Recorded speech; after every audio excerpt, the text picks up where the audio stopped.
நாங்களாம் வந்துட்டு by birth பிறப்பாக வந்து நாங்கள் வேற தாய் இருந்தாலும் ஆனால் இங்கே வந்து பார்த்தீங்கன்னா நம்மளோட காலேஜில் உழைப்பால் சொல்லலாம், சகோதரத்துவத்தால், அதே மாதிரி பாசத்தால் எல்லாத்தையும் வந்து பார்த்தீங்கன்னா வந்துட்டு நாங்கள் வந்து ஒரு சகோதரர்கள் மாதிரி தான் இருக்கோம் நம்ம காலேஜ் பொறுத்தவரைக்கும். அதே மாதிரி நீங்களுமே வந்து பார்த்தீங்கன்னா வந்து எங்கே ஒர்க் பண்ணக்கூடிய ஒரு ஆப்பர்ச்சுனிட்டி கிடைச்சாலும் என்ன செய்யணும், இந்த மாதிரியான ஒரு சில விஷயங்களை வந்து நீங்கள் வெளிப்படுத்தணும். அது இன்பார்ம் கேரக்டராகவே உங்களுக்கு வந்து இருக்கணும், ஒவ்வொருமே இருக்கணும். எங்கே போனாலும் வந்து ஒரு சுச்சுவேஷன் அடாப்டபிலிட்டி இருக்கணும். அது மாதிரி தான் நானும் இருந்திருந்தேன். அதனால தான் வந்துட்டு இப்போ ஜேம்ஸ் சார் ஆகட்டும், மைசூர் முத்துலட்சுமி ஆகட்டும், இந்த காலேஜ் வந்து நான் வந்து 25 இயராக இருந்தேன். இந்த ஜேம்ஸ் சார் வந்து 24 இயர்ஸாக வந்து இங்கே இருக்கிறாரு. அதோட கேட்டிங்கன்னா வந்து ஃப்ரம் த இயர் 1996 பிஎஸ்சி அந்த எம்எஸ்சி கம்ப்யூட்டர் சயின்ஸ் படிச்சுட்டு எம்ஃபில் பிஹெச்டி வரைக்குமே வந்து சார் வந்து இங்கே இருக்கிறாரு, சர்வை ஆகிறாரு அப்படின்னா நீங்கள் கேட்டிங்கன்னா அது முக்கியமான ஒரு காரணம் இருக்கும். அந்த ஒரு இன்ஸ்டியூஷனல் கனெக்ட் சரிங்களா. எல்லா விஷயத்துலையும் வந்து ஒரு பயங்கரமாக வந்துட்டு ஒரு என்வால்மெண்ட்டோட வந்துட்டு ஒர்க் பண்ணணும், செய்யணும், கொடுத்த வேலையை வந்து கடமை உணர்ச்சியோடு செய்யணும் அப்படின்ற ஒரு இன்வால்மெண்ட் இருக்கும் அவங்களுக்கு. பார்க்கறதுக்கு சார் வந்து பார்த்தீங்கன்னா வந்து உங்களுக்கு வந்து சார் அப்படி பார்க்கறதுக்கு இருக்கிறாரே வந்து ஒரு விஷயங்களுக்கு தான் நம்ம வியந்து போகணும். அந்த அளவுக்கு வந்து அவ்வளோ விஷயங்கள் இருக்குது. நிற்கவே மாட்டார் அவர்களே, அவ்வளோ சுறுசுறுப்பாக இருப்பார் ஜெயிம் சார் கேட்டிங்கன்னா. அந்த மாதிரி என்ன வந்து கேட்டிங்கன்னா நீங்கள் ஒரு 10 இயர்ஸ் உங்களோட சீனியர்ஸ் யாராவது அலுமினஸ்லாம் தெரிஞ்சு நீங்கள் பேசுனீங்கன்னா ரியோ கிளப் பற்றி கேட்டிங்கன்னா சொல்லுவாங்க. இந்த ரியோ கிளப்பில் வந்து நான் ரொம்ப ஒரு 20+ இயர்ஸ் வந்து நான் சர்வே வாங்கிட்டேன். அந்த ஸ்டாஃப் இன்சார்ஜாக நான் எடுத்துக்கிறேன். எங்கே போனாலும் பெஸ்ட்டு தான் வாங்கி தருவோம் நாங்கள். அந்த மாதிரி வந்து நம்ம காலேஜோட டோட்டல் என்விரான்மெண்ட் எல்லாமே வந்து நமக்கு ரொம்ப நிறைய வந்து சொல்லி கொடுத்துருக்கு. அதே மாதிரி இங்கே இருக்கிற வரைக்கும் உங்களோட நீங்கள் எதோ புரிஞ்சுக்க மாட்டீங்க. இங்கே இருக்கிற வரைக்கும் நீங்களாம் ஃபஸ்ட் இயர்ஸ் தானே, போக போக நிறைய விஷயங்கள் வந்து கற்றுக்குவீங்க. 3rd இயர் போகிறப்ப தான் வந்து உங்களோட விங்ஸ் வந்து லைட்டாக விரிய ஆரம்பிக்கும். அது வரைக்கும் கிளியராக இருப்பீங்க. இது நிற்கணுமா, நம்ம பறக்கணுமா அப்படின்றதே உங்களுக்கு வந்து தெரியல. அதாவது நான் அகடமிக்கலி சொல்கிறேன், பர்சனலி வந்து ஒரு சில விஷயங்கள் வந்து இன்பானாக உங்ககிட்ட வளரும். நம்ம காலேஜோட சரௌண்டிங்ஸில் வளர்றவங்க, நம்ம காலேஜோட காற்றுகள் மூச்சு காற்று வந்து நம்ம காலேஜில் எடுக்கிறவங்க எல்லாருமே வந்து இங்கேருந்து வெளியில் போகிறது தான் ஷைன் ஆகிறாங்க. இங்கே இருக்கிற வரைக்கும் லாஸ்ட் பெஞ்சஸ் வந்து இப்போ லாஸ்ட் பெஞ்சில் தான் உட்காந்துருக்குறாங்க. லாஸ்ட் பெஞ்சில் தான் பொண்ணு உட்காந்துருக்குது. இதுக்கு என்ன தெரிய போகுதுன்னு நம்ம வந்து ஈஸியாக இடம் பண்ண முடியாது. ஆனால் அந்த லாஸ்ட் பெஞ்சஸ் வந்து பார்த்தீங்கன்னா லைஃப்பில் ஃபர்ஸ்ட் பெஞ்சராக இருக்கிறாங்க. ஃபர்ஸ்ட் வந்து அவங்க தான் வந்து ஷைன் பண்ணுறாங்க. அதனால் யாரையுமே உயர்த்த வச்சோ அவங்க இன்றைய படிப்பு சூழ்நிலைகளை வச்சோ நம்ம வந்து இடப்படவே முடியாது. அவங்க வந்து ஃப்யூச்சரில் வந்து என்ன ஆகுறாங்க அப்படின்றது வந்து அவங்களோட கேரக்டர்ஸ், அவங்களோட உள்ள கேரக்டர்ஸ் வச்சு அவங்க முடிவு பண்ணிடுவோம். சரியா? Okay. Now let us see about the topic.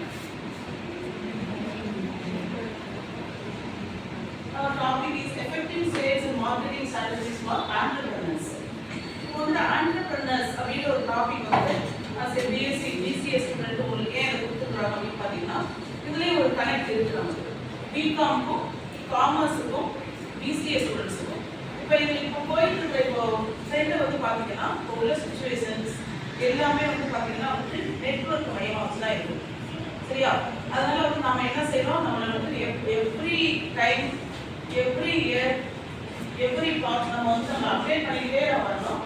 அப்போ இப்போ என்ன தேவைப்படுது அப்படிங்கிறத நம்ம தெரிஞ்சுக்கிறோம். அதான் என் டாபிக் வந்து பார்த்தீங்கன்னா effective sales and marketing strategies for entrepreneurs.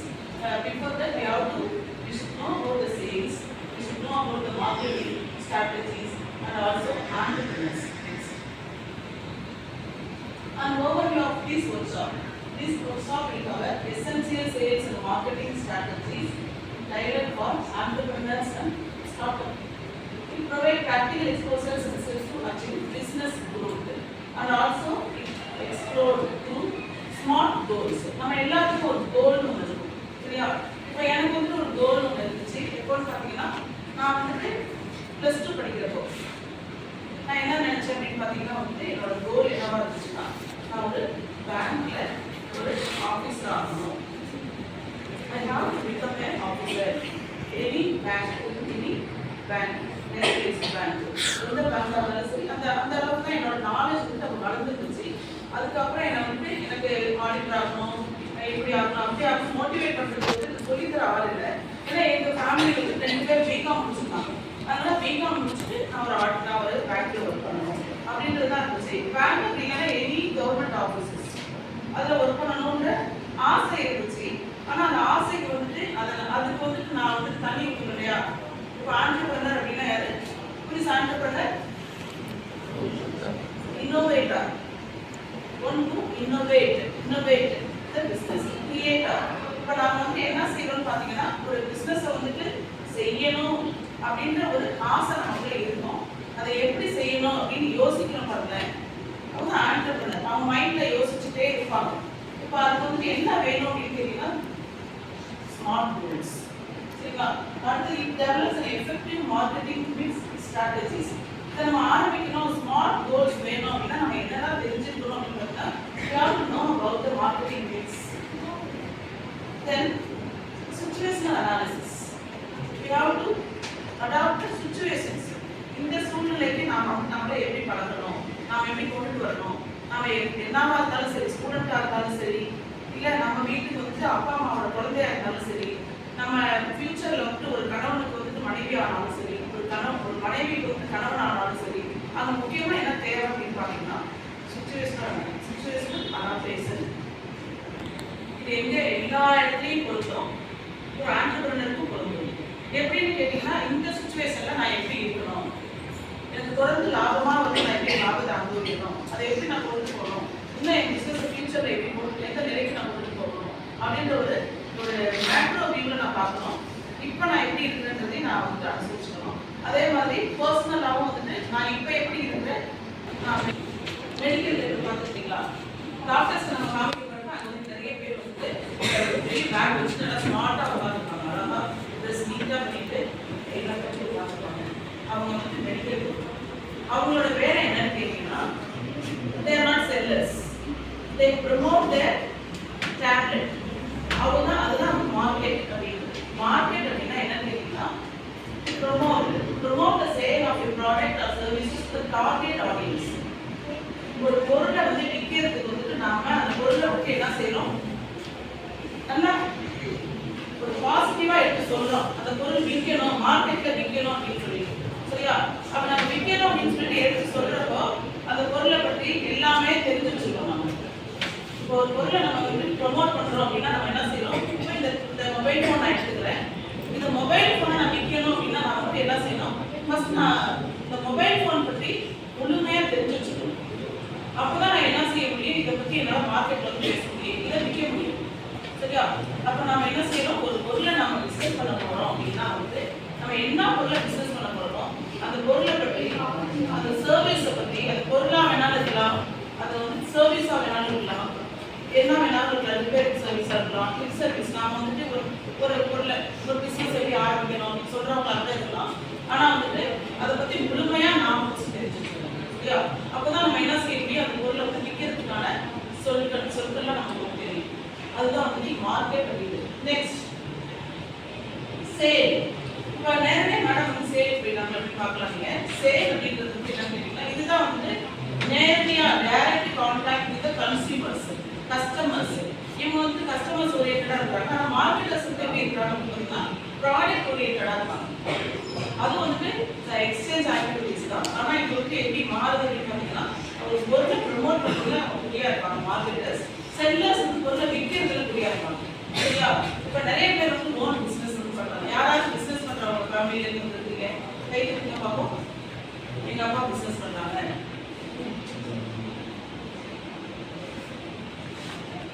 So anybody is become an entrepreneur? Interested to become an entrepreneur? Anybody? யாராவது இருக்கிறீங்க அப்படின்னா சொல்லுங்க, நான் உங்களுக்கு நான் ஹெல்ப் பண்ணுவேன். ஆனா கண்டிப்பா இந்த முடிச்சுட்டு நீங்க பாத்தீங்கன்னா கண்டிப்பா நம்ம ஆண்டர்பிரனர் ஆகணும் அப்படின்ற உந்துதல் உங்களே வரும், சரியா? நம்ம பார்ப்போம். செல்லர்ஸ் வந்து யாரும் தெரியுங்களா? transaction between two or more parties. It involves the exchange of tangible or intangible goods or services or assets for money. Sales என்னன்னா the exchange of the product from the producer to the consumer for money. எப்படி நம்ம கொடுக்குறோம்னா ஒரு பொருளை நான் சும்மா தான் எடுத்துக்கோன்னு சொன்னா அது தானம் ஆயிடும், சரியா? ஒரே ஒரு பொருளை வச்சு நான் விற்கிறேன் அப்படின்னா வந்து அது வந்து ரீசேல் ஆகிடும். சேல்ஸ் அப்படின்னா என்னன்னா இது வந்து ஒரு கண்டினியூஸ் ப்ராசஸ். அங்கே வந்து என்ன நடக்குது அப்படின்னு பார்த்தீங்கன்னா ஒரு பொருளை வந்து விற்கிறாங்க, அது வந்து அது விற்கக்கூடிய ஒரு இடம். எப்படி விற்கிறாங்க அப்படின்னு பார்த்தீங்கன்னா பணத்துக்கு விற்கிறாங்க. சரியா? அப்ப என்ன ஆகுது அப்படின்னு பார்த்தீங்கன்னா அந்த பொருளோட உரிமை வந்து கைமாறுது. ரொம்ப செல்லர் பையன் அவன் வந்து பொருளை பணத்தை கொடுத்து வாங்கிட்டு இருந்தாலும் அவன் உரிமையாளர் ஆகிடும். சரியா? அதுதான் இந்த சேல்ஸ் அப்படின்னு சொல்லுவாங்க. இதோட ப்ராசஸ் வந்து பார்த்தீங்கன்னா இந்த மாதிரியா இருக்குது. இதோட ப்ராசஸ் வந்து எப்படி இருக்குது அப்படின்னு பார்த்தீங்கன்னா இதே தான் ஆண்டர்பிரினர்ஸ்க்கும் சொல்லியிருக்காங்க. First identify the goods. நம்ம என்ன செய்யணும், என்ன செய்ய போறோம் அப்படின்றத சிங்கிளா சோல் ப்ரொப்ரைட்டராக இருந்தாலும் சரி, ஒரு கம்பெனியா இருந்தாலும் சரி, ஒரு பார்ட்னர்ஷிப் ஃபார்மா இருந்தாலும் சரி, நம்ம வந்து என்ன செய்யறோம், டிசைட் பண்றோம், மற்றவங்க கிட்ட எல்லாம் பேசுறோம். நான் என்ன பண்றேன், பிசினஸ் பண்ணலாம் இருக்கிற நான் என்ன செய்யணும் அப்படின்னு சொல்லிட்டு கேட்கிறோம். அதுதான் வந்து ஃபர்ஸ்ட் பாயிண்ட். செகண்ட் வந்து எஸ்டாப்ளிஷ் த ரெஸ்பான்சிபிலிட்டிஸ். நம்ம வந்து என்ன செய்யறோம், என்னென்ன செய்ய போறோம், இதுக்கு வந்துட்டு நாம என்ன செய்யணும் அப்படின்றத எல்லாத்தையும் கேட்டு ஒரு ஐடியா வச்சுக்கிறோம் இல்லையா? அதை வந்து நம்ம அங்கே எஸ்டாப்ளிஷ் பண்ணுறதுக்கு எவ்வளோ பணம் தேவையா இருக்குது இதெல்லாம் நம்ம வந்து செய்யணும். Third one needs. எனக்கு என்னென்ன தேவைப்படுது அப்படின்றத நம்ம எடுத்து சொல்றோம். அடுத்து டிசைன் சொல்யூஷன், டெவலப் ப்ரொபோசல். நம்ம என்னது செய்ய போறோம் அப்படின்றத ஒரு ப்ரொபோசல் வந்து டெவலப் பண்றோம். அந்த ப்ரொபோசல் டெவலப் பண்ணதுக்கு அப்புறம் 4 பேர்கிட்ட காமிக்கிறோம். என்னது செய்யலாம்னு இருக்கிறேன், இது ஓகேவா, இது வந்து போகுமா, மார்க்கெட்ல விற்குமா, இந்த பொருள் வந்து மார்க்கெட்ல ஏற்றுக்குவாங்களா அப்படின்றதான் நம்ம கேட்கிறோம். அடுத்ததான் என்ன சொல்ல அதை இம்ப்ளிமெண்ட் பண்றோம், அதை மானிட்டர் பண்றோம், அந்த ப்ராக்ரஸ் வந்து மானிட்டர் பண்றோம். அதை மானிட்டர் பண்ணதுக்கு அப்புறம் ஒரு சில டிராபேக்ஸா வரும். நம்ம எந்த ஒரு பிசினஸ் நம்ம வந்து ஆரம்பிச்சோடனே கிளிக் ஆகாது.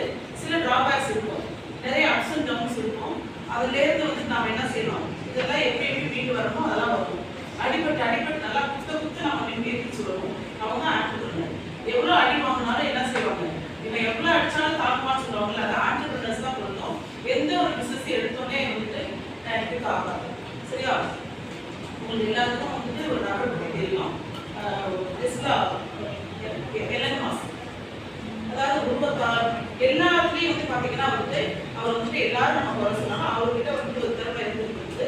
அப்போ வந்து அவர் என்ன செய்யறாரு அப்படின்னா அந்த டெஸ்லா, அதாவது யூசர் ஃப்ரெண்ட்லியா, அந்த என்விரான்மெண்ட் ஃப்ரெண்ட்லியா வந்து காரை அறிமுகப்படுத்துறாங்க. அப்போ வந்துட்டு என்ன ஆகுது அப்படின்னு அதுக்கு அதிகமான வரவேற்பு. இப்போ போக போக அப்படிதான் போயிட்டு இருக்கோம். நம்மளோட எல்லாமே வந்து டெக் பாயிண்ட் ஆஃப் வியூ யோசிக்க ஆரம்பிச்சிட்டோம். அதே மாதிரி வந்து என்விரான்மெண்ட்டை பற்றி யோசிக்க ஆரம்பிச்சிட்டோம். இந்த சுற்றுப்புற சூழ்நிலைக்கு எது பொருந்தும் அப்படின்றத வந்து நம்ம யோசிக்க ஆரம்பிச்சிட்டோம். அதுக்கு தான் வந்து அதிக வரவேற்பு இருக்கிறோம். அடுத்ததான் வந்து கடைசியில் என்ன செய்யறாங்க அப்படின்னு பார்த்தீங்கன்னா மார்க்கெட்டிங் பிளான் வந்து கொண்டு வராங்க. சரியா? Next who is an entrepreneur?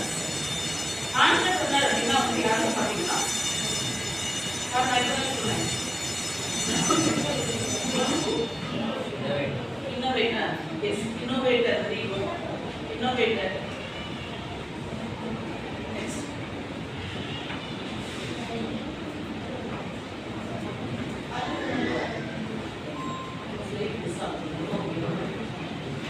Entrepreneur அப்படின்னா யாருன்னா, அதாவது entrepreneur அப்படின்னு சொல்லுவோம். இந்த வேர்ட் வந்து பிரெஞ்சு வேர்ட்ல வந்து இதோட மீனிங் வந்து பார்த்தீங்கன்னா to undertake the risk.